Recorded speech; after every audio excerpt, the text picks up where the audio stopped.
Dry डेला दारू विक्रीचा बहाणा, वेटरवर हल्ला आणि 15,000ची खंडणी. जयसिंगपुरातील कायद्याचा रक्षकाचा गुत्ता उघड.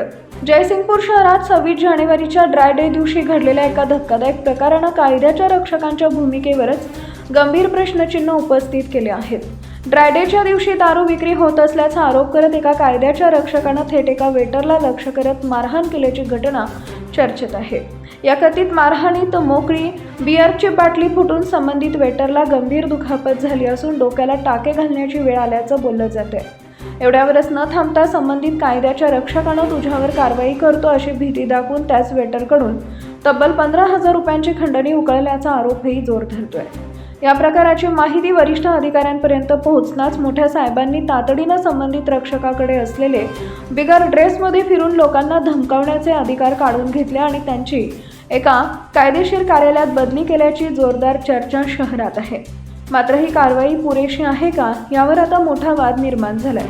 या प्रकरणात आणखी गंभीर वळण देणारी बाब म्हणजे खंडणी उकळणाऱ्या रक्षकानं वरिष्ठ रक्षकांनी थेट साहेबालाच मी तुमच्या नावाची चिठ्ठी ठेवून आत्महत्या करतो अशी धमकी दिल्याचं बोललं जात आहे.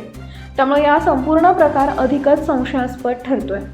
तालुक्यातून आता संतप्त प्रतिक्रिया उमटू लागल्या असून खंडणी, मारहाण आणि धमक्यांसारखे गंभीर आरोप असताना केवळ बदली करणं म्हणजे शिक्षा नव्हे अशी स्पष्ट भूमिका नागरिक, सामाजिक कार्यकर्ते आणि विविध संघटनांकडून मांडली जात आहे.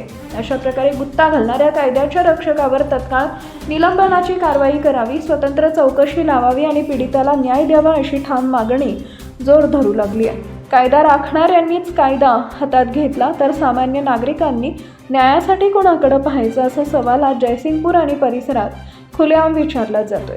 या प्रकरणावर वरिष्ठ पातळीवर कोणती ठोस कारवाई होते याकडे संपूर्ण तालुक्याचं लक्ष लागलंय.